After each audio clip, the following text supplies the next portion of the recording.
Assalamualaikum warahmatullahi wabarakatuh. Waalaikumsalam warahmatullahi wabarakatuh. Ustaz, saya mau tanya amalan yang baik buat ibu yang sudah meninggal, karena selama ibu hidup di dunia saya belum bisa memberikan kebahagiaan kepadanya. Terima kasih.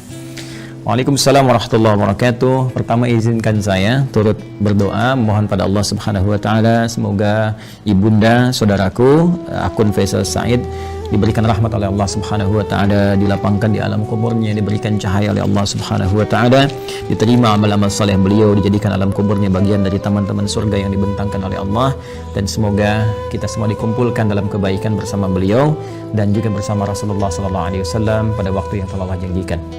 Selanjutnya, baik terkait dengan pertanyaan ini, saya juga berbahagia bahwa Masya Allah ada pertanyaan dari Anda seperti ini menunjukkan satu bagian yang tidak mudah didapati sebagai rasa cinta dari anak kepada orang tua, karena tidak semua anak bisa memiliki perasaan semacam ini.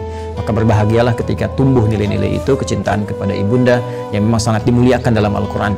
Ya, seorang ibu Masya Allah berapa kali mendapatkan keutamaan dalam Al-Quran, ya, seperti di Quran surah ke-31 misalnya di ayat ke-14, Quran surah ke-46 di ayat ke-15, bagaimana Allah melukiskan perjuangan seorang ibu sampai kita harus berbakti maksimal kepadanya, kan, sampai nanti puncaknya di Quran surah ke-17 ayat 23 ketika Allah menetapkan kita harus berbakti kepada Allah, setelah itu meletakkan bakti kepada kedua orang tua setelah pengabdian kita dan penghambaan kita kepada Allah Subhanahu wa taala.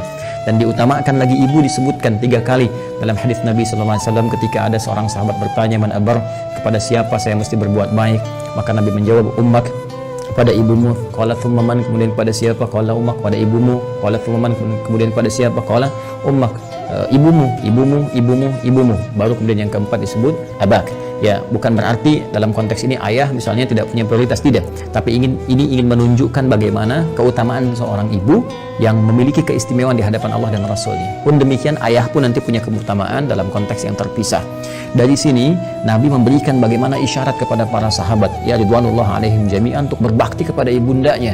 Ya, dalam keadaan hidup misalnya, kalau Anda buka kitab Al-Adabul Mufrad karya Al-Imam Al-Bukhari, dikisahkan bagaimana seorang yang berjuang sudah berangkat ke medan jihad, dilaporkan oleh kawannya, ya ibunya sedang menangis. Ya, karena belum bisa melepas kepergiannya pada saat itu, belum ketemu chemistry-nya.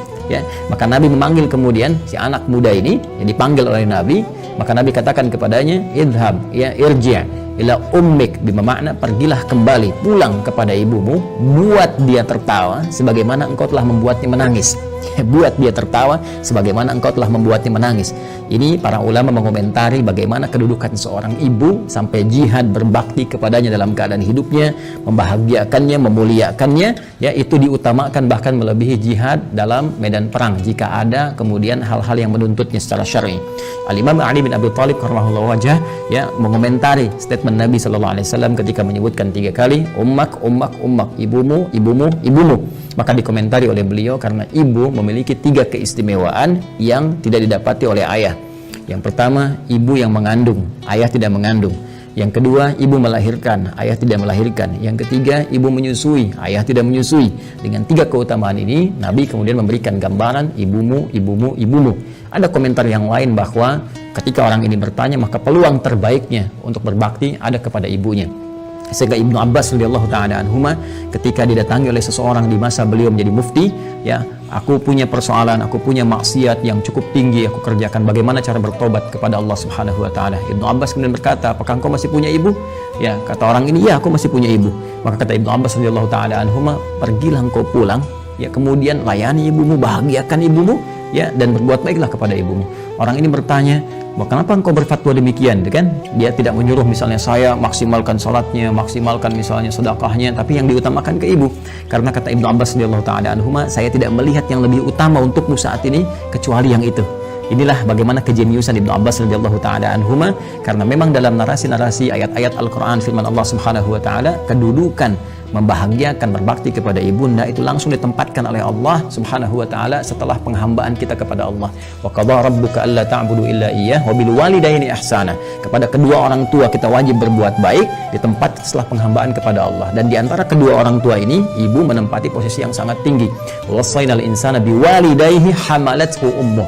Jadi ketika 2 ini disebutkan, kata Allah di Quran surah 31 di ayat ke-14, dan kami wasiatkan kepada kedua ke seluruh anak-anak itu untuk berbakti kepada kedua orang tuanya. Siapa di antara mereka kalau mau didahulukan? Ya hamalathu ummu, maka prioritaskan ibumu dulu, ya kan? Ayah juga kita hormati, ya kita istimewakan, tapi ibu di sini dalam konteks kita ada pertanyaan, ibu mendapatkan kedudukan yang sangat luar biasa. Demikian di Quran surah ke-46 ayat 15. Nah, ini yang paling menarik dalam konteks kehidupan. Allah, Rasulullah SAW meminta kita memaksimalkan, orang banyak berbuat baik, tapi tidak sedikit orang-orang yang bisa memaksimalkan itu setelah ibunya wafat. Dan Anda termasuk yang dianugerahi oleh Allah Subhanahu wa taala kemampuan, keinginan dan azam untuk berbuat baik ibu walaupun telah wafat. Maka berbahagialah. Di antara caranya ada yang Nabi SAW sampaikan, bahkan disebutkan dalam hadis riwayat Muslim sampai dengan 9 lafaz. Saya sebutkan hadisnya, qala Rasulullah sallallahu alaihi wasallam, idza matal insanu atau idza matal abdu. Ya, kata Nabi SAW, jika seorang manusia yang biasa beraktivitas. Jadi insan itu, kata insan disebutkan 65 kali dalam Al-Quran, menunjuk pada term manusia dengan totalitas aktivitasnya. Jadi kalau terkait dengan nafsunya, tampilan fisikalnya disebut dengan bashar, 35 kali disebutkan dalam Al-Quran. Jika terkait dengan sifat-sifat lembutnya, harmoninya, yang berbeda dengan jin ya, dari penampakan dan gaibnya, itu disebut dengan al-ins. 18 kali ins dan jin dipasangkan dalam Al-Quran. Kemudian ada lagi menyebut sifat sosialnya an-nas, setidaknya 241 kali kurang lebih disebutkan dalam Al-Quran. Jika menyebut asal genetiknya disebut dengan Bani Adam, disebutkan 7 kali dalam Al-Quran. Nah, kalau disebutkan insan, al-insan 65 kali disebutkan dalam Al-Quran, itu menunjuk kepada totalitas aktivitas. Jadi saat mulai bangun tidur sampai tidur lagi. Nah, kata Nabi, idza matal insanu, jika manusia yang biasa beraktivitas dari mulai bangun tidur sampai tidur lagi, dari bangun sampai tidur lagi, kemudian meninggal, wafat. Ya, di kalimat pertama ini, pembuka hadis ini ingin memberikan kesan kepada kita bahwa mohon maaf sekali, sepadat-padat apapun kita beraktivitas, pada akhirnya meninggal juga. Pada akhirnya wafat juga. Karena itu pembuka hadis ini memberikan satu pengingat yang sangat penting kepada kita. Jangan lupa, awas, jangan lalai bahwa satu saat kita akan pulang kepada Allah. Apa yang kemudian ingin dipertaruhkan di dunia ini sampai Anda lupa mengerjakan ibadah, berangkat gelap, pulang gelap, demi harta tidak seberapa yang kalau didapat kemudian meninggal juga belum tentu dipakai, sampai berselisih, sampai bertarung, sampai ada yang saling menyingkirkan, menyungkurkan, bahkan mohon maaf sekali menumpahkan darah. Waliyadzubillah. Allah, berlindunglah kepada Allah Subhanahu wa taala. Berlindunglah. Karena apapun yang Anda dapatkan saat di dunia, satu saat akan ditinggalkan. Jika bukan Anda meninggalkan dunia, maka dunia akan meninggalkan Anda. Satu saat kita akan wafat. Dan bila seorang manusia telah wafat yang biasanya beraktivitas, ya, in qata'a sa'iru amalih, maka akan terputuslah semua aktivitasnya itu. Peluang dia mengumpulkan nilai-nilai kebaikan. Karena rumus kebaikan dalam Islam itu dengan konteks kehidupan akhirat yang telah kita selesaikan dunianya dan berpindah kepada dimensi lain, ya, barzakh kemudian akhirat, maka Al-Quran memberikan wawasan kepada kita, dan dengan wawasan ini kita diminta untuk mengumpulkan dan menyiapkan bekal terbaik. Ya, gambarannya kan seperti ini. Ini kan dunia ya, yang saat ini kita sedang beraktivitas. Kemudian setelah itu kita pindah ke barzakh, pemisah. Ya. Kemudian akhirnya akhirat. Ini akhirat, ya. Ini yang terakhir. Akhirat. Ini ad-dunya. Kemudian ini barzakh. Bainahuma barzakhul la yabghiyan, dan demikian di surat Ar-Rahman ya. Nah, ini kan hakikat kehidupan kita di sini. Ini tujuan akhirnya, ya, akhir kehidupan, karena itu disebut dengan akhirat. Sekarang kita ada di sini, ya, tempat beraktivitas sementara. Karena ini sifatnya sementara, maka semua yang ada di sini pun di sini, ya, sifatnya sementara. Ya, mohon maaf, usia kita, ini sifatnya sementara, tidak abadi, ya, hanya sementara saja, dibatasi dengan apa yang disebut dengan ajal namanya, ya kan? Jadi begitu ajalnya tiba, maka selesailah kemudian usia kita. Ini batasan ini, contohnya misalnya di Quran disebutkan di surah ke-7 Al-A'raf di ayat 34. Walikulli ummatin ajal, dan setiap umat itu bukan 1-2 orang, semua umat yang pernah beraktivitas di bumi, mereka memiliki batas usia. Fa idza jaa ajaluhum la yastakhiruna sa'atan wa la yastaqdimun. Jika telah tiba ajalnya, maka tidak akan pernah bisa dimajukan atau dimundurkan. Pada saat itu berhenti, selesai. Ya, berhenti dan selesai, akan didatangi oleh maut namanya, ya, maut. di Quran surah ketiga Ali Imran di ayat 185. Kullu nafsin dha'iqatul maut. Maka maut datang ya untuk sudah menerapkan perintah Allah Subhanahu wa taala sesuai dengan batas ajal ini dan mengambil kembali untuk memindahkan kepada dimensi berikutnya.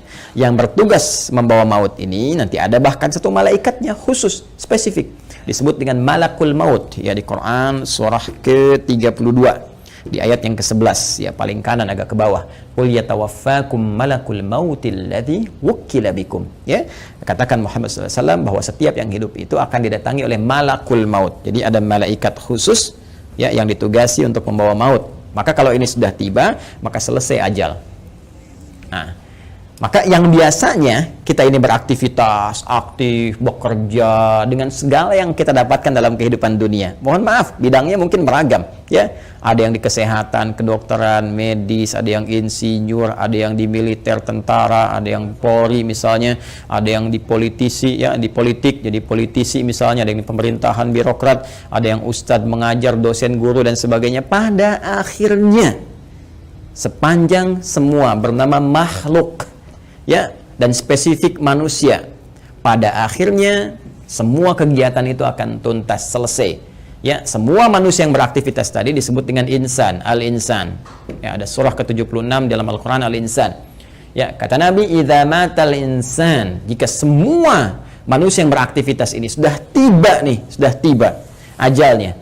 Ya, tiba maut. Ya, maut itu sifatnya, keadaannya. Mata itu kata kerjanya, mata yamutu mautan. Ya, mata yamutu mautan. Idza matal insan, jika tiba maut ini menjemput manusia, ya, sudah datang ajalnya, tiba maut dan menghentikan semua aktivitas yang pernah ia lakukan. Tadi saya katakan, semua pembuka di hadis ini kalimatnya singkat padat, cuma 2 kata, matal insan, tapi pesannya sangat dalam, memberikan kesan bahwa apapun yang kita banggakan pada hakikatnya akan selesai. Apapun yang kita tonjolkan dalam kehidupan, pada hakikatnya akan selesai. Apakah harta benda yang kita tampilkan, apakah kedudukan yang kita tonjolkan, dan sebagainya, semua akan tuntas selesai dengan tibanya maut. Ya, karena sifatnya kehidupan kita di dunia ini sementara, maka usia pun sementara, bekalnya pun sementara. Silakan Anda kumpulkan sampai banyak bermewah-mewah misalnya. Mohon maaf, kendaraan banyak yang mewah, pakaian mewah. Pada akhirnya meninggal nggak dibawa. Ya, alam kubur itu tempatnya hanya setempat seukuran jasad kita saja. Nggak ada seukuran rumah Anda, seukuran mobil Anda untuk memasukkan semua aset Anda. Tidak selesai, kawan. Karena itu sering-kali merenung, sering-sering merenung. Pada akhirnya, apa sih yang mau dicapai di kehidupan dunia ini? Kalau kita memang akan berpindah. Dan setiap tempat yang disinggahi, fitrahnya membutuhkan bekal. Ya, Anda saja di dunia, saya sering katakan, dalam konteks kehidupan dunia saja, misal, saat ini saya ada di Bekasi misalnya, ya kan? Saya akan pergi di satu provinsi yang sama, ya. Misalnya ke Bandung lah, sama-sama Jawa Barat misalnya. Atau ke tetangga ke Jakarta misalnya. Ya. Ini kita ke Jakarta saja yang jaraknya tidak terlampau jauh, mesti punya bekal. Ke Bandung mesti punya bekal. Apatah kalau saya ingin ke Sumatera, kalau saya ingin ke Papua, atau saya ingin keluar Indonesia misalnya, pasti harus punya bekal. Mustahil berpindah tempat, ruang, dan waktu tanpa bekal memadai yang kita bawa. Itu mustahil. Ya, nah kalau dalam konteks keduniaan saja mesti punya bekal, maka bagaimana dengan dimensi yang berbeda? Dunianya kita tinggalkan. Ini kan kalau dari sini masih ke Malaysia masih dunia, ya kan? Ke Amerika masih dunia. Ini sekarang kita meninggalkan dunia. Bahkan pengumuman disampaikan telah meninggal dunia. Artinya meninggalkan dunia, maka mutlak mesti punya bekal. Dan di dalam konteks keduniaan saja bekalnya bisa beda. Saya pergi ke Arab, di Arab mungkin kulturnya beda, makanan pokoknya tidak sama, maka bekal yang dibawa pun akan menyesuaikan dengan itu. Sekarang kalau dalam konteks kehidupan dunia saja, bekal di satu tempat bisa berbeda, maka apalagi dengan dimensi yang berbeda. Mesti ada bekal untuk hadir ke sini. Ya. Di saat kita bawa ke sini, semua bekal dunia tanggal, yang dunia ini hilang. Ya, karena beda tempat. Sekali lagi, apa yang kita bawa di sini, kita bawa rupiah dari sini. Apakah akan laku dibawa di Amerika? Ya, laku misalnya dibawa di Kanada, laku dibawa di Jerman dan sebagainya. Belum tentu. Belum tentu, kita harus tukar dulu gitu kan? Atau barangkali belum berlaku misalnya dan seterusnya. Boleh jadi. Nah, sekarang kita akan pindah tempat, dimensi berbeda. Apa yang harus kita bawa? Apa yang harus kita siapkan di dunia ini? Ya, sehingga kita bisa bawa saat berpindah ke alam barzakh ini sebagai persiapan menuju akhirat. Ya. Maka tiada lain, rumusnya lanjutkan hadisnya. In qata'a sa'iru amalihi, maka terputus semua peluang amalnya. Ya, pertama amal. Nah, amal. Amal itu masih umum. Amalan itu masih umum. Semua perbuatan manusia yang akan dipertanggungjawabkan di hadapan Allah disebut dengan amal namanya. Ya, faman ya'mal mithqala dzarratin khairan yarah wa man ya'mal mithqala dzarratin syarran yarah. Ya, jadi semua perbuatan kita dari bangun tidur sampai dengan tidur lagi itu disebut dengan amal. Nah, ini kalau sudah meninggal, mata, datang maut, ya, terputus semua amal, aktivitas selesai. Ya. Nah, cuma diberikan kemudian gambaran kepada kita, ada amal ini yang saat dikerjakan itu dicatatkan punya nilai. Yang nilai ini menjadi bekal yang akan dibawa ke dimensi selanjutnya, ke ruang selanjutnya setelah kita wafat. Singkatnya dibawa ke alam barzakh, bahkan sebagai bekal menuju akhirat. Dan ini bisa kita siapkan saat di dunia. Ya, apa nama amalnya? Ini yang disebut dengan amal saleh. Ya, jamaknya disebut dengan salihat. Amal saleh, jamaknya apa? Salihat. Ya, jadi amal ini ada yang netral, umum, kan? Nah, ini amal yang saat dikerjakan punya nilai untuk dibawa pulang menghadap Allah dan dibawa bekalnya ke tempat dimensi berbeda di barzakh sampai dengan ke akhirat disebut dengan saleh. Jamaknya disebut apa? Salihat. Ya. Singkatnya, setiap perbuatan yang dinilai sebagai ibadah oleh syariat. Ya, jadi setiap perbuatan kalau kita kerjakan diniatkan sebagai ibadah, maka itu namanya amal saleh. Jelas ya? Baik, jamaknya disebut dengan apa? Salihat. Ya, muncul Quran surah ke-103 misalnya Allah firmankan, ya, di surat Al-Asr, wal 'asr innal insana lafi khusr illa alladzina amanu wa 'amilus shalihat. Nih, ya, wal 'asr, demi waktu, momentum, ya, yang Allah berikan kepada setiap manusia untuk beraktivitas. Nih, dikasih kesempatan dari pagi, kan, bahkan dari bangun tidur sampai tidur lagi silakan beraktivitas. Tapi kalau aktivitasnya cuma mengejar dunia saja, kata Al-Quran berpotensi rugi. Karena saat dia meninggalkan dunia, fakir, dia nggak punya bekal.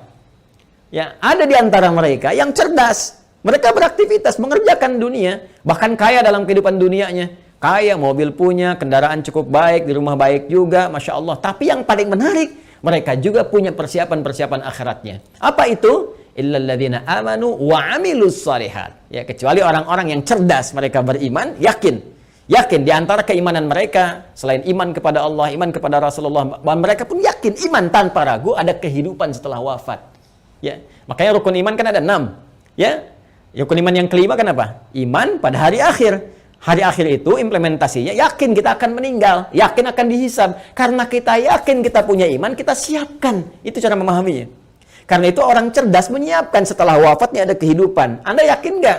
Kalau Anda nggak beriman, nggak usah komen. Tapi kalau Anda yakin Anda beriman, Anda siapkan. Keyakinan kita memberikan dorongan kepada kita untuk menyiapkan bekal setelah kita wafat. Apa yang mau kita siapkan? Allah saking rahmannya memberikan bocoran kepada kita, bimbingan kepada kita. Nih, siapkan bekal ini. Ini bekal yang cuma satu-satunya dibawa saat kita wafat. Apa itu? Wa amilus shalihat. Ini dia. Amal-amal saleh. Maka jadikan setiap bekal kegiatan kita itu menjadi amal saleh. Caranya bagaimana? Niatkan karena Allah Subhanahu wa taala. Ya, niatkan karena Allah lillah, bekerja karena Allah, merawat anak karena Allah, di rumah tangga karena Allah. Bahkan nanti implementasinya Nabi SAW memberikan panduan dengan doa langsung. Makanya saya sering katakan dalam Islam semua aktivitas itu punya doanya. Bangun tidur ada doanya, sampai mau tidur lagi ada doanya. Semua aktivitas kita. Tatkala kita pun belum memahami, sertakan kalimat Bismillahirrahmanirrahim. Kullu amrin dzibalin la yubda'u fihi Bismillahirrahmanirrahim fahuwa abtar au a'ta'. Setiap perbuatan baik yang tidak disertakan Bismillahirrahmanirrahim, karena Allah, Bismillah, saya kerjakan ini karena Allah. Ya, kalau Anda tidak sertakan itu, tidak niatkan karena Allah, fahuwa abtar au aqta, maka terputuslah peluang bekal akhiratnya. Kalau Anda kerjakan, misal saya mau nulis nih Bismillahirrahmanirrahim atau singkat Bismillah misalnya, kan, saya niatkan karena Allah supaya tulisan ini punya manfaat, supaya tulisan ini punya nilai di hadapan Allah. Maka begitu saya tuliskan, misal ya, ini saya tuliskan bekal dunia amal saleh misalnya, saya tuliskan karena Allah lillah, supaya kita bisa pahami ini semua. Maka pekerjaan amal saleh ini, amilus shalihat, ketika kita niatkan karena Allah, diberikan nilai oleh Allah. Nilai itulah yang disebut dengan hasanah namanya. Hasanah. Hasanah. Ini dia. Hasanah. Nah, berapa nilainya? Berapa poinnya? Disampaikan dalam Quran surah ke-6 Al-An'am di ayat 160. Man jaa'a bil hasanati falahu asyru amthaliha. Siapa yang mengerjakan kebaikan diniatkan sebagai ibadah karena Allah menjadi amal saleh, maka dia punya poin hasanah. Setiap satu kebaikannya dicatatkan langsung 10 nilainya. Ini nilai terendahnya 10. Ya 10. 10 itu hitungannya bukan 1, 2, 3, 4 tidak. Dalam pandangan Allah berbeda cara menghitungnya. Di hadis Muslim datang ke masjid saja, dia kan baru datang untuk niat ibadah dapat 25, satu kedua 500 tahun, dua ketiga 500 tahun, demikian seterusnya. Dan ini poin yang paling kecilnya. Nanti ada kalau infak bisa berapa, gitu kan? Nanti ada kalau baca Al-Quran bisa berapa, lebih banyak lagi. Nah, itu yang disebut dengan hasanah. Karena itu sering kita berdoa di Quran surah kedua Al-Baqarah di ayat ke-201. Wa minhum may yaqulu rabbana atina fid dunya hasanah wa fil akhirati hasanah wa qina adzabannar. Dan di antara mereka banyak yang berdoa kepada Allah, ya Allah, mohon bimbing kami untuk mengerjakan semua kegiatan dunia punya nilai akhiratnya hasanah. Dan di akhirat bisa dilihat hasanah itu ya Allah, sehingga mengantarkan kami pada rahmat-Mu dan memasukkan dengan rahmat itu ke dalam surga-Mu, ya, berjumpa dengan Rasulullah sallallahu alaihi wasallam. Amin, ya kan? Nah, kalau seorang meninggal terputus semua peluang ini. Ya, jadi nggak bisa mengerjakan hasanah lagi. Tapi ada rahasia. Kata Nabi, ada 3 amalan yang kalau dikerjakan, Masya Allah, ini yang sudah meninggal nggak bisa ngerjakan lagi, tapi hasanahnya tetap mengalir, pahalanya tetap mengalir, ngalir. Dan di antara yang 3 itu Nabi menyebutkan, perhatikan kalimatnya, idza matal insanu aw idza matal 'abdu inqata'a sa'iru 'amali illa min 3, ya, atau illa min 3. 1, shadaqatin jariyah. Sedekah jariyah. Ya. Nah, ini kalau kita gali lagi, ini lebih panjang lagi nih. Ya, mohon bersabar ya teman-teman sekalian. Ya, sedekah itu adalah setiap kebaikan yang mampu kita kerjakan. Kullu ma'rufin sedekah. Semua jenis kebaikan yang mampu kita kerjakan. Nah, sedekah dibagi pada 2 bagian.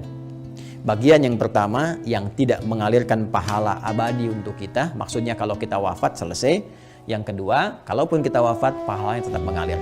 Seperti apa yang dimaksudkan 2 keterangan ini, dan bagaimana saudara kita, ya, Faisal, semoga Allah rahmati beliau dan ibundanya serta keluarga besarnya, bisa memaksimalkan ini untuk memberikan yang terbaik pada ibundanya. Nanti kita lihat setelah menunaikan salat Isya berjamaah.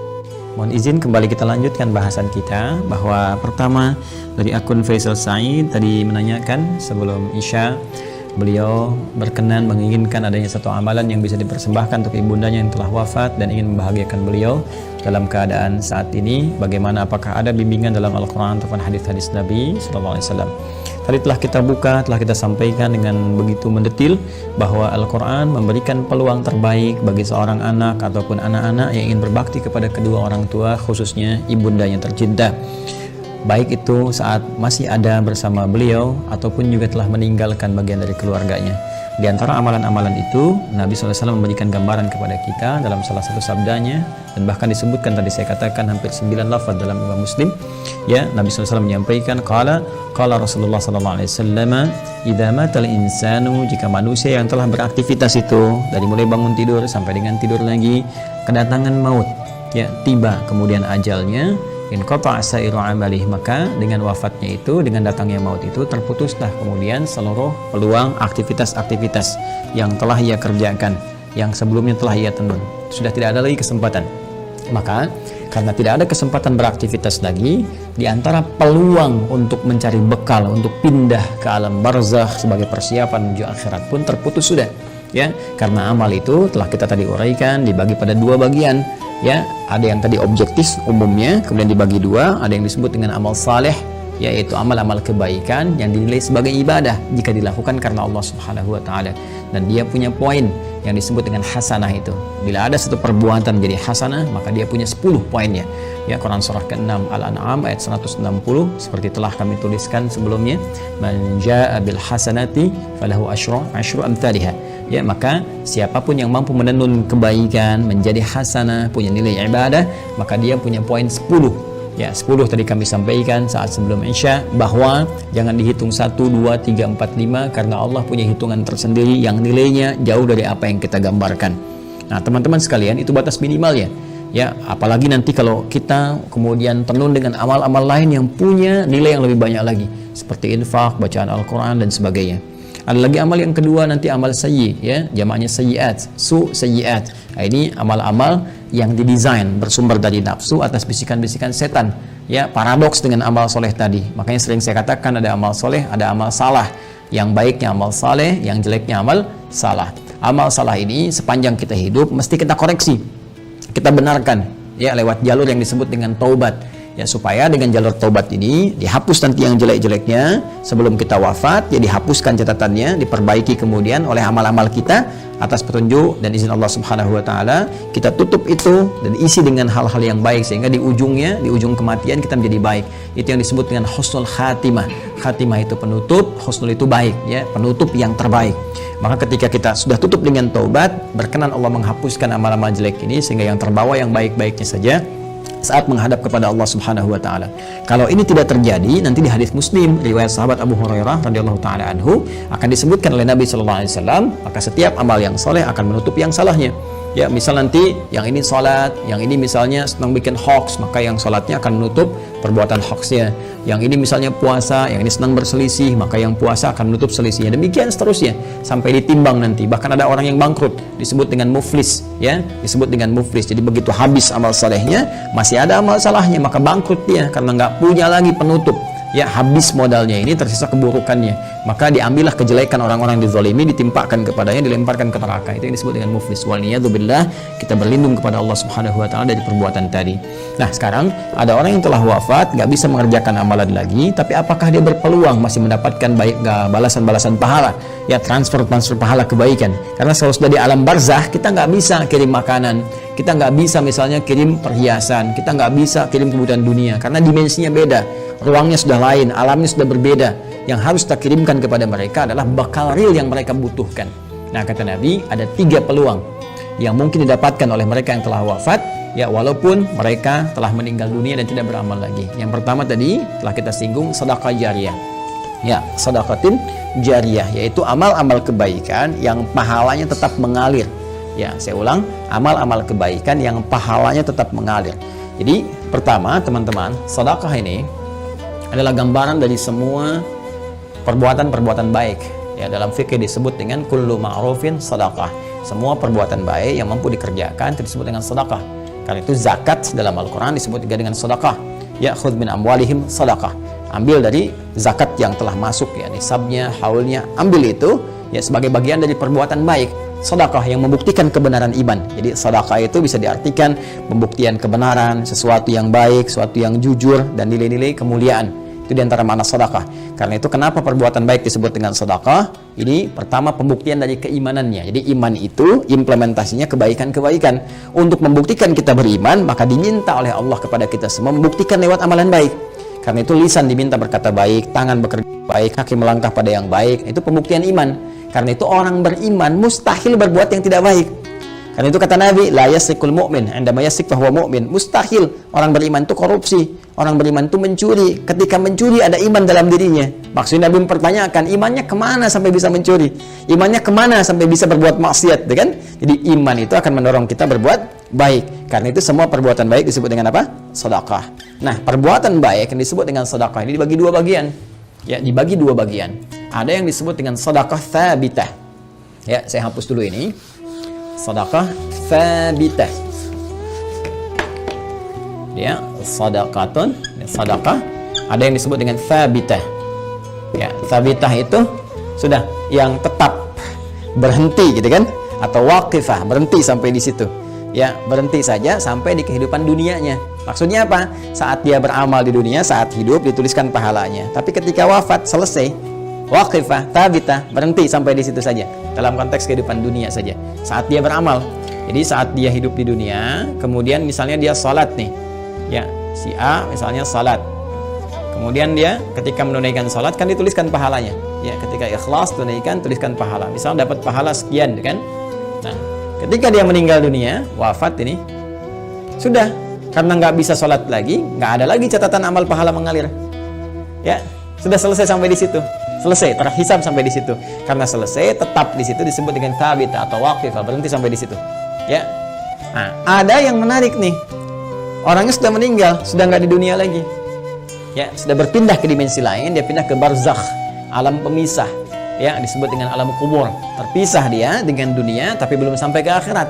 Ya, alam pemisah antara dunia dengan akhirat disebut dengan barzakh. Ya. Baik, ketika berpindah kepada barzakh ini nggak ada peluang amal lagi. Tapi yang menarik, walaupun dia nggak mengerjakan amalannya, pahalanya tetap mengalir. Nah, mengalir dalam bahasa Arab disebut dengan jara yajri, jarian wa jariyatan. Ya. Maka karena ini sifatnya ada muannats disebut dengan jariyah.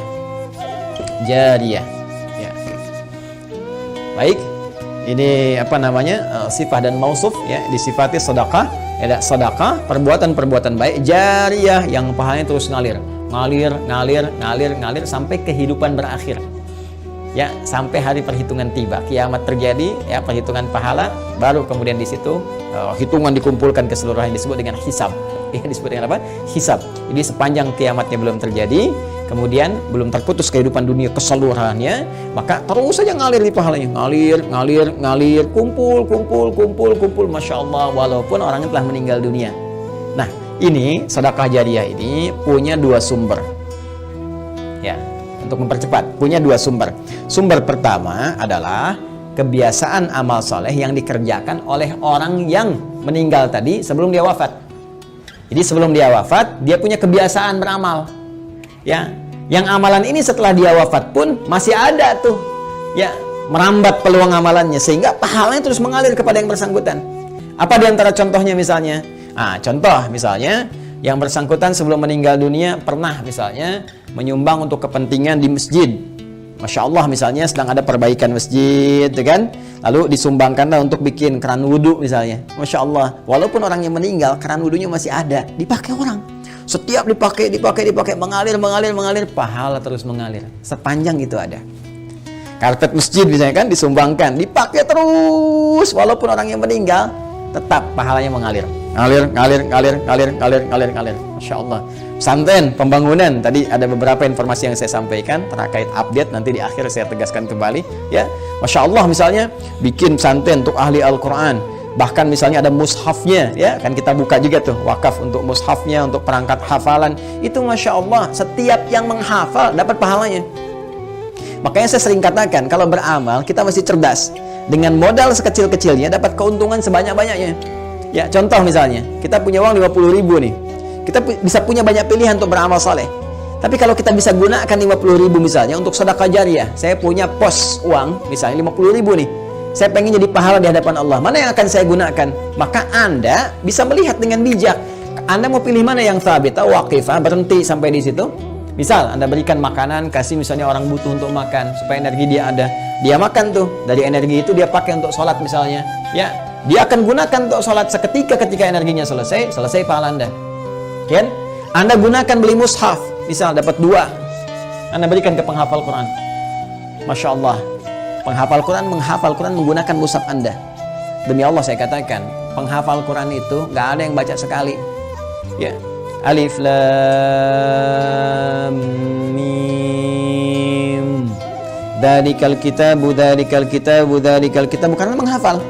La raiba fi, dzalikal kitabu la raiba fi, hudal lil muttaqin, dzalikal kitabu la raiba fi, hudal lil muttaqin. Saya mau tanya pada Anda, berapa kali dia mengulang? Dan yang paling dahsyatnya, bukankah bacaan Al-Quran itu dinilai berdasarkan hurufnya, bukan ayatnya, bukan jumlah ayatnya tapi jumlah hurufnya. Man qara'a harfan min kitabillahi falahu asyru hasanat. Siapa yang membaca satu huruf saja dari kitab Allah, dia mendapatkan setiap hurufnya 10 kebaikan. Dan berapa banyak pengulangan disebutkan oleh penghafal Al-Quran. Jadi dengan modal 50.000 itu berapa banyak pahala dapatkan. Nah, kadar Allah, si A ini misalnya dapat 2 orang nih, si A dengan si B sudah hafal dia dua-duanya, dipakai jadi imam, Masya Allah, ngajarkan lagi, ini merambat lagi, mushafnya masih ada, diwariskan lagi pada orang lain. Allahu Akbar, lahir dari sini misalnya 10 santri, sini 10 santri, ini punya murid lagi, modal cuma 50.000, berapa yang didapatkan? Maka dari itu cerdas-cerdas saat hidup mencari apa yang kira-kira bisa mendapatkan jariyah di sini. Ya, tidak harus dengan harta, bisa dengan tenaga. Makanya kalau ada misalnya ya kegiatan di masjid, ikut di situ, kan? dengan tenaga kita atau dengan sebatas yang kita mampu dan sebagainya, ya, apa yang bisa kita lakukan, ini jariyah. Nah, ada lagi kondisi orangnya misalnya sudah tidak ada, ya, ini bisa dikerjakan oleh siapa? Oleh anak misalnya, ya, anak. Apa yang dilakukan oleh anak? Seperti tadi, ya, misalnya dia membelikan mushaf, dikirimkan misalnya kepada siapa? Ya, kepada para penghafal Quran, niatkan itu untuk misalnya diarahkan kepentingan ibundanya. Tadi seperti yang tadi disampaikan. Ya Allah, saya berniat dengan wakaf mushaf ini atas nama ibunda saya. Itu boleh dilakukan. Sah dikerjakan. Boleh-boleh saja. Silakan. Ya, Anda punya berapa? 50.000, 100.000, niatkan. Ya Allah, saya mau bantu untuk pesantren, saya niatkan untuk ibu saya. Sah. Boleh, kirimkan itu. Ya, kirimkan. Sampaikan. Boleh, dengan itu semua Anda lakukan. Dan Masya Allah, ketika itu dikerjakan, ada sesuatu yang akan terjadi. Sesuatu yang berbeda. Ya, tapi juga ingat, tetap kita jaga dalam koridor amalan, amal solehnya. Nggak usah misalnya ditambahin apapun. Kalau saya sih sarankan, kalau Anda misalnya mau mushaf, sudah cukupkan dengan niat saja. Ya, dengan niat dalam hati kita bahwa ini kita niatkan untuk kepentingan ibunda saya. Ya, ini Anda nggak harus cantumkan misalnya, ya, taruh foto misalnya atau taruh ini taruh itu nggak diperlukan menurut saya.